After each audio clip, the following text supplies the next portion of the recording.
My name is Dr. Kenneth Miranda Jr. from Chicago, Illinois, and I've been following the Grand Master for 7 years. I first came in contact with the teaching while walking down the streets of Chicago.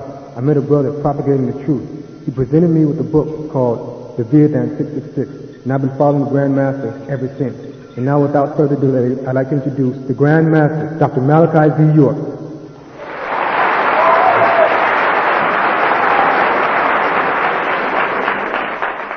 I'm trying to explain to somebody about how to that there was more than one God in Genesis, and that Adam and Eve was the only people on the earth at that time, and that there was more than one God. When they say God is plural, I'm trying to explain the Bible, but I can't. Yes, you can. Yes, you can. Watch this. There's more than one people there's more than one set of family on the planet Earth at the time, because according to their Bible, you had Adam, Eve, Cain, and Abel. You got that? And Cain killed Abel. You got that? They go right to the Bible and say, who was Cain afraid he was going to kill him? He said, I'm afraid he's going to kill me. Who was it? Who was going to kill him? Now, when Cain was put out of God, he went to the land of Nod. And there he married. Who do you marry? Now they get a land on Nod, nobody was on the planet. Now, where did serpent come from? What race did he belong to? Because he was talking. And he knew God. He even thought he knew what God was thinking. But he knows that God does know. They like to say that that's the devil, and the devil was the devil before. You know, like they try to No. Where before? Nubian would do that. Let's go you out there and let's hear it. When they saw that journey, you walk right with them. Say, the devil was where before? And who created the devil? And then tell me God didn't, so I can ask you why. So if you say God created everything, and the devil was already in the garden before Adam and Eve got there, and the devil must have been here before Adam and Eve, who created the devil and where did he come from? And why? And why would God create the devil? I heard a conversation that God created the devil to show forth his power, he's all wise, back and exact. Why does God have to show you anything? Right? I think the blood was pretty effective. Blood to show you who God is. If I'm there, you stay with him on it. Now, how do you know there's more than one God in the Bible? Because it says let us. And let's say that Jesus, and it says Jesus was in the beginning with God. That's two. The us is plural, three. Elohim. It's not Elohim. In Hebrew, Elohim would be us too. They like to go to John and pull out in the beginning of the word. First John. I'll go to them too. Watch that. Watch. In the beginning was the Word. And the Word was with God. And the Word was God. The same was in the beginning with God. All things was made by Him. And there was not anything made that was made without Him. In Him was the light. And the light was the light of man. And the light shines in the darkness, and the darkness comprehends it not. There was a man sent from God, whose name was John, who was sent to bear witness of that light. That is a true light, which all men will believe. Now, check it out. In the beginning was the Word. The word there is logos in Greek. In the beginning was a conversation, is the word for Greek logos. In the beginning was the Word. What is the Word? No, that's the Greek. What is a word? Okay, let me say it again. What's the purpose of a word? Huh? Say it again. Because this is this thing, to speak. So, who was speaking in the beginning? God and Jesus? Okay, so what are they talking about? No, I'm not. Sometimes it may sound silly, but it needs to fact. What was God and Jesus talking about? Both of them are all knowing, so they don't have to listen to me, but there. Okay, so God and Jesus were saying, let us create man. But that happened in Genesis. Okay, now which one of them was the evil side? Because man ends up with two natures, good and evil. Was it God or Jesus? Because in the Bible it says, let us make man. By the time we get to the third chapter, it says, now a man has become like one of us, knowing good from evil. So one of those people that was in the beginning had to have an evil nature. Which one was Jesus? Was he the good one or the evil one? Or was the Father, God, evil and evil? Yes, sir. You go there and speak like that, because they'll refer to Jesus as the tree of life in the garden. Okay. So when you start going and with it, how do you convert your message over? You do this. Say, which tree of life? In the garden, there's a tree of knowledge of good and evil, and then there's a tree of life. When they say tree of life, they explain it. They explain to me what is meant by the tree of life. The word there is arshayim in Hebrew. And that literally means a tree that sprouts, that grows things. Right? How is Jesus the tree of life, Pastor? Don't always feel that you got to defend or step back and say, prove it. Because they will throw things out to you, actually, because you like to explain, you get caught explaining, say, prove me, what is the tree of life? No Bible commentary can deal with it. What is it? You follow that? Now, they'll say Jesus is, in the book of Corinthians, the branch. The branch is not the tree. They call Jesus the branch. The branch is not the tree. They call Jesus the vine. The vine is not the tree. The vine is attached to the tree. The branch goes off the tree. Jesus' father would have to be the tree, and the seed of all life. But if they make his father a tree, they violate the law. Do not make any graven image of anything in the heaven, on the earth, or beneath the earth. The moment they make him a tree, they make him one of the things that live on earth and they violate the law. You understand? What you got to do is you got to stay right with them. Don't let them slip away with their fictions and their fantasies, and don't let them get hyper. That's their best game. Getting hyper on you and getting mad. Don't let them go there. Stay right there. Let's not get mad. Let's stay right there. That's a good point you built up. Let's put that at. Let's don't go nowhere else.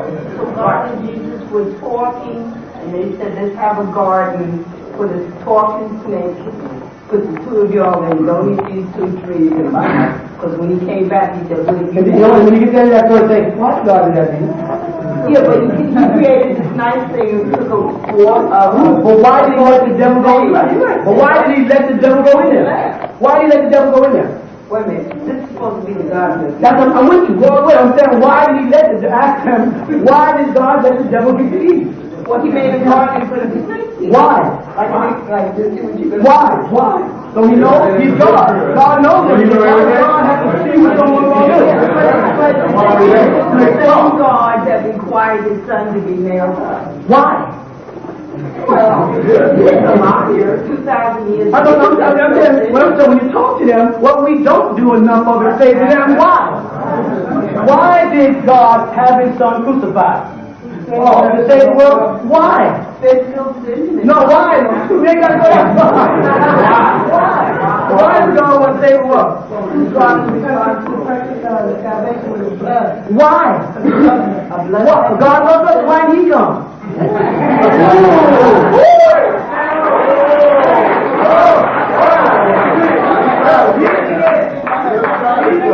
God so loved the world that he sent his only begotten son. I'm a father in a family.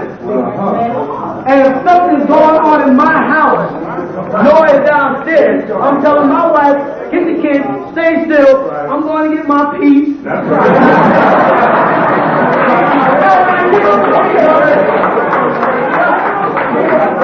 I'm going downstairs to take care of his business. No, I'm not religious. I'm not religious. We come down and go inside the break of my house and hurt my family, my kids. I say ain't a rabbi, imam, or reverend that won't grab his gun. Why? Because they don't masochistically crucify.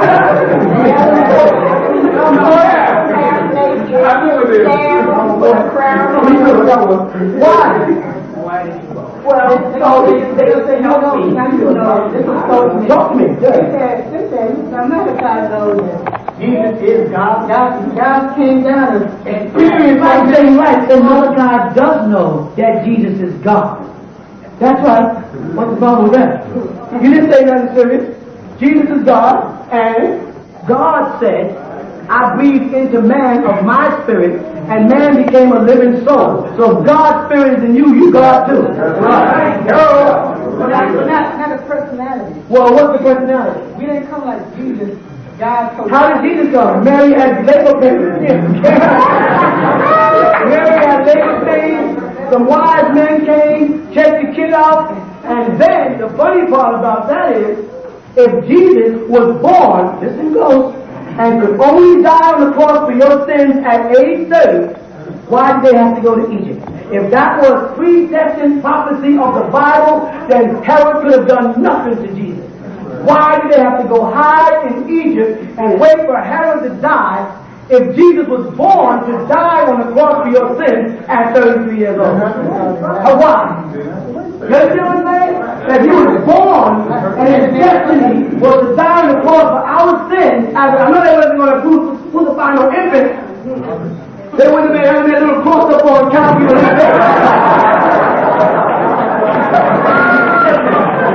I know they wasn't going to crucify no infant. The problem is Jesus is supposed to die on the cross for your sins. And Paul says in the 15th Corinthians, according to the scripture, right? So Jesus is going to be a grown man. Now I ask again, what was Jesus' purpose for coming to earth? But to die on the cross for our sins, that we all may be saved. He died, the emotional aspect of man, because God didn't know, so he had to come as a... Okay, good. So that's good. But how are you going to do that? By dying? But he died. The ultimate point in Jesus is called passion in the Bible. The suffering of Christ. That he bore a cross, went to Calvary, and was nailed to the cross and died on the cross for your sins that you may be saved. That is the foundation of the belief. When you get that point, then you go back to when he was born, I'm saying, when dealing with these people, and ask them, if Jesus was born by God with a predestined purpose to die as a man on a cross and to resurrect from the cross, then again I repeat, Herod could not kill him. And I'm quite sure the angels would have known that. When an angel came to Joseph from heaven and said, take the baby Jesus and the mother and go to Egypt and hide out until Herod dies. Stay with me. Who is the giver and taker of life? Why did they have to wait for Herod to die? Why couldn't God just say, Herod in the way, because my boy is down there and he has a destiny to save your sins, and that, don't you understand the point of Milwaukee's teaching or right knowledge? What I'm basically saying to everybody is keep asking people why. Here's what I mean by that. The ultimate why is, why are we suffering? Why? Don't tell me God created people perfect, and I know people that are born blind. I know Stevie Wonder perfect. People who are born blind. People are born. Ask anybody who works in a hospital. People are born without hearts. There's a doctor right there, the head doctor of the town. People ain't kids born without hearts, born without brains, born with their heads stacked like this. Yeah. What happened? That's a perfect creation. That's in the image and likeness of God. What happened? Then you say because man sinned. Adam and Eve, before they sinned, was condemned because they put a serpent in there. They were going to test them before they even had a chance to prove what they were. They already had a serpent in there. Eve was walking along, didn't do anything wrong yet. So why was God testing her? And didn't he know every thought of her imagination then, in order to say that it became evil later? If it became evil, then it was good. So every thought and imagination of Eve was good. Why did you have to test her? The woman's good. Why am I messing with it? You understand what I'm saying? It comes down, same thing with Job, exactly. It comes down to why, y'all. And we're going to start asking that question, why? You start saying, why did Master Farmer come in 1930? Why did he come in 1920 for my grandmother? I'll be with you in a minute. Why then? And now he came in 1930, February 26th, he was born. July 4th he appears. Nothing has changed for Nubians. Nothing. Nothing. So what is the purpose of God coming if he don't change nothing? If God appeared in the person of Master Prophet Muhammad, he came as our Savior, why have we not been saved? You've got to get to the point where you are asking the question. And come down to why. You understand? Because we are in a mess. The next question is, how do we get out of the mess? Yes. The first stage out of the mess is to give everybody back their right. Give them back all their religion, all the stuff that they gave us that as of this date has not worked for us. I'm starting over. I ain't a Muslim, I ain't a Pakistan, I ain't nothing. I'm starting over with a clear slate, and I'm not digesting anything that I can't question. And any minister or preacher that don't want to be questioned, I ain't going to listen to. All right. And if they say anything about me, you say, I know him. He'll let you talk to him. He'll let you walk with him. He'll let you eat with him. You can ask him anything. You know why? Because I know him real. I know I'm authentic. I know Farrakhan is fake. He knows he's fake. He knows he cannot deal with Arabic questions and Islamic questions, so he should put the Quran down. I'm not saying he's a bad person. Don't miss it.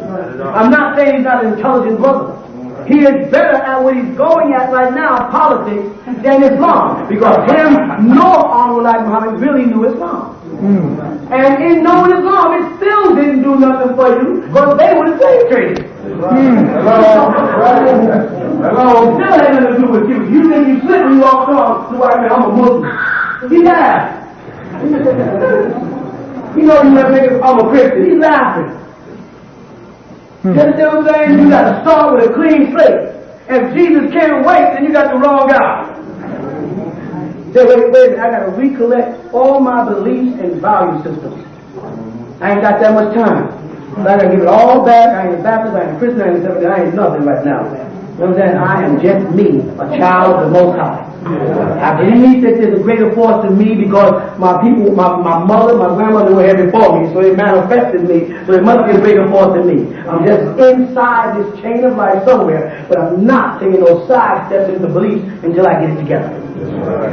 You understand? And all I'm doing, I'm a man trying to throw out so many things in the world like this here, and everybody that you talk to, you say, wait. I translate the Torah from Hebrew. So when you walk up to a brother called himself Israelite Hebrew, have the Torah, say, wait, hold it. The Hebrew word says such and such. That's not it. Don't be giving me that. I am black but comely, all you daughters of Jerusalem say that's not. That's not following talk. So Hebrew, you find out that's a woman talk. But it's easy to say it out. King Solomon was black. You know what I'm saying? That's not Solomon. You'll find it out when you learn the language. And then y'all don't have the time to learn the language. I did. So I translate everything, and when I translate, I put the English and a word after. English and a word after. So you can go to the Strong's dictionaries or go and check it up and say, that's exactly it. That's exactly what it says. That's all I want you to be able to do. I don't want you to follow me. I don't want no followers. I want you to walk side by side if you're going to go somewhere together. You know what I'm saying? I want us to sit together. I don't need no follow. Don't say I'm one of Malachi's followers. I know you're not. You're my family. You're my friend, but you're not my follower. I'm a teacher. I'm not a preacher. I may sound like a preacher because that's the only people you listen to. So I got to take on the persona of a preacher to get inside their head, y'all. I might even say, hey, man. All the preachers will go,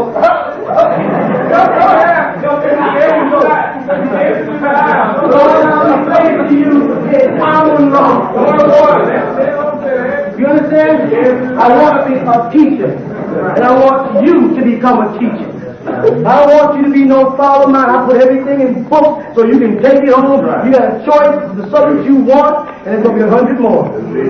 So if you go up against anybody, you got facts. I ain't dealing with I don't want no fiction. And I'm going to tell you how much fun it is. It's fun. When you say something about 5 or 10 years ago, and you say, you know, one day a big craft is going to come out of the sky for you, everybody goes, that nigga crazy.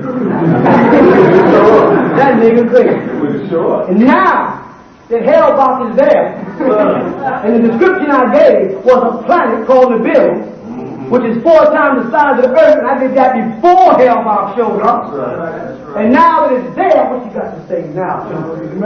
What you got to say now? It's out there. When I told y'all that you used to have a gland inside the hippocampus area that made you connect with God, you thought I was crazy. But that brother read a piece of paper today about the government who fabricated chips now, and it says on that paper that they inserted in the hippocampus area. You know what they call the hippocampus area in that world? The black box. I thought black was evil. The hippocampus part of the brain is responsible for all hallucinations and all intelligent information. And that's why the government has a chip that they're putting in their heads now. I told you used to have a gland there. That's why you don't remember how you built the pyramid. That's how come you don't remember selling Timbuktu. That's how come you don't remember being the Olmecs in the mall. That's why you don't know none of your languages. That's why there's something inside you that's brewing is great, but you just can't put your finger on it. Something inside that makes you say, I can't go work a 9 to 5 under this man. So knock his head off.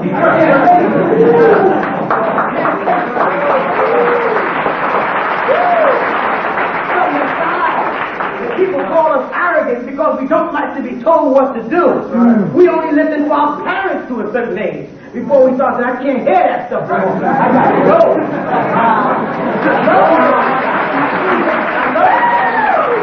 can't be telling me what to do.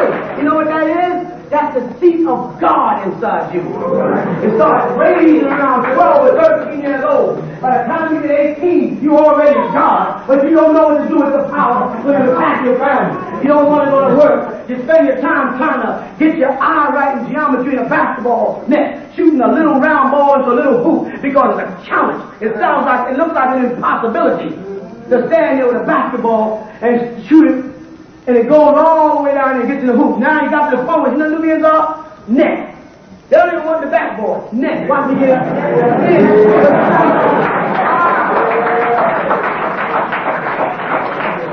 know what's happening now in the basketball game? They're considering moving the net up. You know why?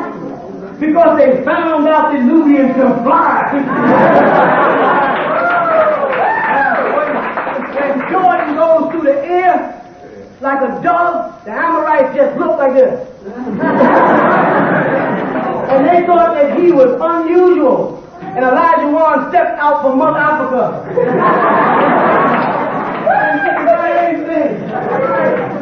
They're finding out that you could fly. They're finding out that you have a sense of provision that is uncanny. That brother who's playing golf, you know he has the largest score of hitting the ball and putting it right in the ground. Making a goal from the beginning. I don't know y'all. I can't get it out. How you doing? I'll tell you how he's doing it. It's called mind power. Brother hits the ball with the intention of putting it in that hole hundreds of yards away, and he's doing this, pop, and looking at it, the ball's going, okay.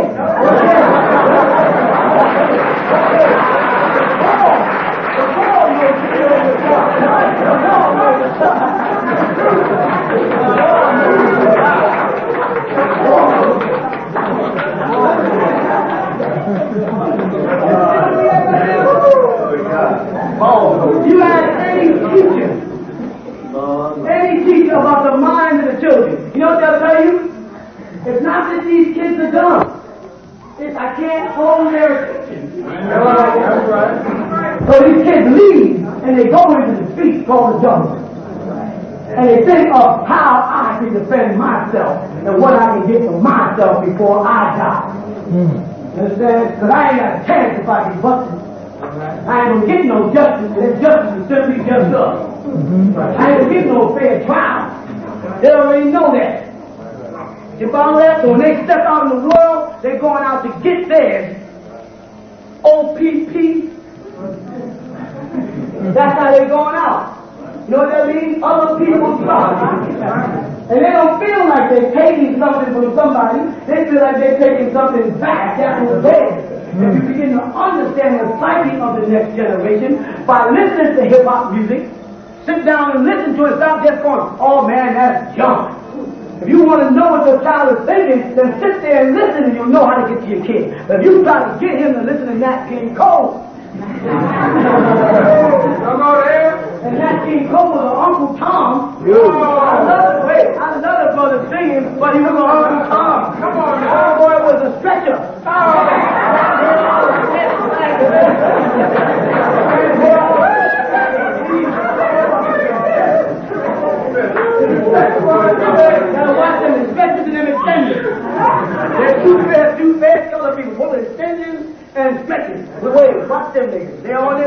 and white. All right, kids don't want that stuff. Yeah, Farrakhan was dressed. You know it. I know it. You see that big old party guy and dressed in there. That's not his fault. You know what fault that is? It's the man who taught him that Master Prophet Muhammad was God, and Master Prophet Muhammad had straight in. So he's doing what he thinks is right. I love Farrakhan. Listen, I like Farrakhan. I may not agree with what he's teaching, because I was born a Muslim, I speak the language, I can see the mistakes, and I don't want it bleeding over to you, because it didn't take them nowhere.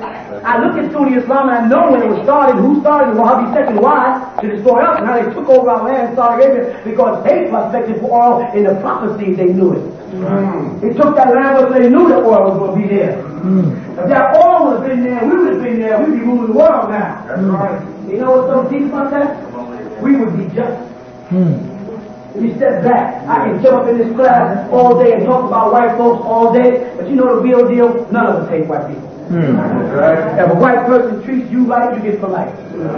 We're not haters. Not in our nature. I can get mad at you. I can get mad while you do a lot of the chain and want to get a little bit of it. You know, just to stop you from hurting me. Because my mind says if you do that to him, I know you're going to do it to me. But we don't naturally by nature hate white folks. And they don't naturally by nature hate us. They worship us. Otherwise they wouldn't be getting tan. Nah, that's right. They wouldn't be getting their hair curled. They wouldn't be going to Egypt on vacation. You go to Egypt. I was in the university in Egypt. Oh, you go all around the pyramids and see a whole bunch of little white chickens walking around. And they know every god on the wall. And been there 5 or 6 times. They go on the Yugoslavia. Why you over in Egypt? What you doing on the African tour? Why the British is in Africa? The French are in Africa. The Dutch in Africa. What you doing over there? We're such a diabolical, unorganized, crazy, destructive, sloppy, nasty, all the names that you call it. Why are you always over there? Why are you coming to my house? I don't go to nobody's house that's nasty and dirty.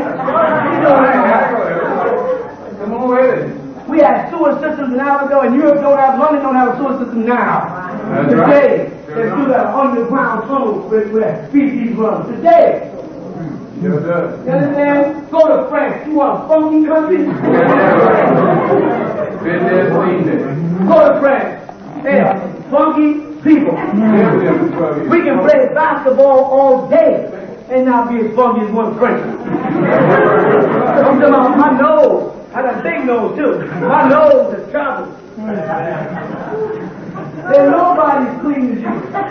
Your bad habits is coming from living in a society that just deprives you of the natural things you would do. If you went to the Nile of Egypt, everybody gets up in the morning and we go down to the Nile and we bathe. It's been going on for thousands of years. Tell me they're doing that up there in Canada. Nah. Tell me they're doing that up there in Iceland. The tad too chilly. They don't wash unless they boil water. Muslims,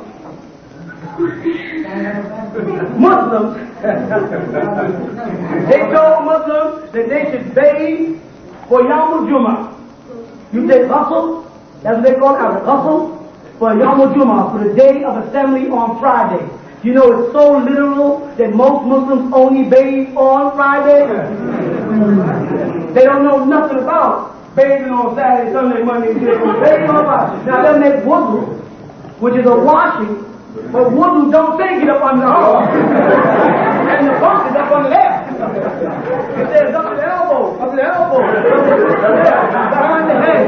You need that water that says get that bunk up the head.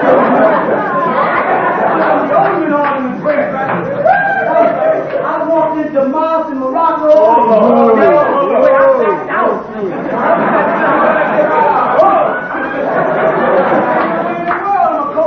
Have my mind focused on worshiping Allah when this thing sound like this. Go see it with your own eyes. You know what I mean? Right. Big old crusty, dirty feet. And I don't put my feet where you just athlete's feet. I'm going to walk around. Most of them burn marks are athlete burns. This is my soul, my own eyes. I got to take all y'all inside my heart And let y'all get it from my heart to my head so you know how I feel when I went and know how I felt when I saw what I saw and know how I feel now. If you can see what I saw, you'll see what I'm saying. I don't care whether they hate me. I don't care if they can threaten my life or they feel like. If I can stop any of y'all from getting caught up on what I was born in. Most of these Muslims in America, they were converted to Islam. I was born a Muslim. Yeah, right. And I know it's fake. I had to watch Sheikh Abdul Basit, the greatest reciter of the Quran in Egypt, come over to Al-Azhar University with us, sit down and chant the Quran so beautiful, and then walk outside and light a cigarette. No, yes. Yes, light a cigarette, puff on a cigarette. And I say, that's blasphemy, man. That's drugs. Cigarette has cannabis in it. No, brother, only Nabi. Now you don't say Nabi, they don't know that. They say only Khumra. Wine is forbidden. Muslims drinking beer. The word in the Quran is Khumra. The word Khamara means to block or fade. The word for wine in Arabic is Nabi. Abiyat or Ahmar, white wine or red wine. The word for beer in Arabic, notice, beer. The word for whiskey, listen, Osak. The word alcohol, Osak. All of that is Khumra. But Muslims will smoke cigarettes, smoke hashish, water pipes. They sitting all over. Everything that they tell you is haram, they do. Told me I can't make a picture of Muhammad, go to Saudi Arabia, Morocco. That's right. That's right. Big old pictures bigger than that whole wall of this country. Or Mecca, in Saudi Arabia. Pictures of the king and all their families lying in the streets. But they'll tell me I can't put a picture of Muhammad looking like me for my son and my daughter so they can get some self-esteem. Don't tell me about no spook God when you've already implanted in our minds that the prophet is white. In your hadith. By the actions of your sunnah. By the actions of your sunnah. What I mean by that? That you cannot tell me that if I let my hair out, if I put water on my hair, it's going to get to my scalp. That don't happen with people with texture hair like mine. Well, not mine. My hair is a little thinner than most Nubians, but brother with real natural hair, he can put water up there all day. If he don't part that and get it down there, it's like just hiding the water in the head, and that gives you wouldn't. That was not written for Nubians. That is subliminally making you think Muhammad is a white Arab. You understand what I'm saying? I'm not teaching my son and my daughter about any God or prophet that does not look like me. And that's not wrong. If it is wrong, it is wrong for Chinese to exalt Buddha. And it's wrong for Egyptians to exalt Isis or Osiris, which looks like me. And it's wrong for anybody from any other religion to have a God that looks like them. Now let's talk about it. What other people have a God other than themselves but you? What other people? Everybody else's God looks like them. They're national.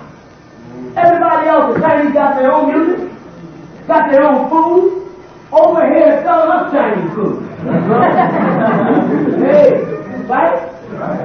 We going to buy some Italian food. We want some pizza. I like pizza. I don't want to stop eating pizza. That's you, man. On that side for a minute.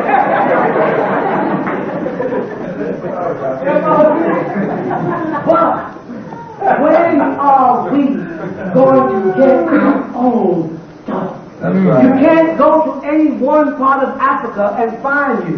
You're all here from every part of Africa you can think of in this room. Just look around, we got everybody's features you can hear. We got wide nose, long nose, short nose, big lips, thin lips, pound lips, pump out, fork, every high every kind of Africa, so everybody, they took everybody. They didn't go to Ivory Coast and just steal one set of Africans. They wanted all of your blood here.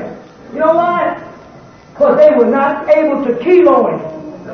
They were not able to clot. They didn't have no hemoglobin. And white people were fighting wars and bleeding to death because they could not heal. And they knew that you keloid. You know what keloiding was? The power to reanimate limbs. That's right. You used to be able to grow limbs as a god.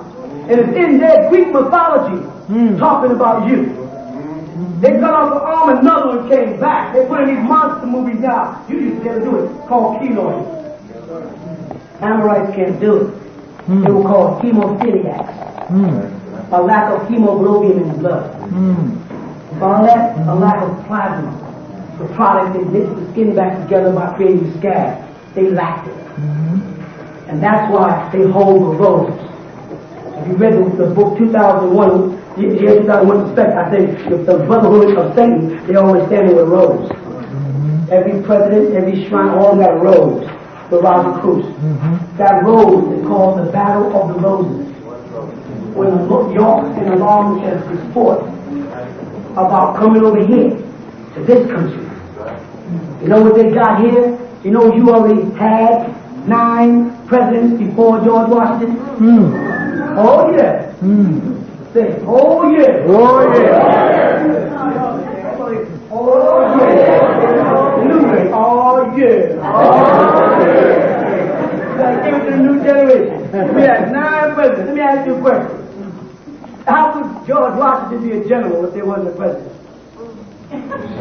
How could he been General George Washington before he became the president if there wasn't a president? A president appoints generals. That's right. Look on the back of the dollar bill and find out when the Constitution was set up for the Illuminati and find out when he was president of the United States. And I go, how did that happen before he was president? Black president, Moors. You. Oh. 35 more. We were here. Right. Come on. And you know if I tell you about it now and it sounds vague, you know what kind of man I am. Right? You know I'm going to put a book out. It's going to have all the facts and the pictures and the dates and the times.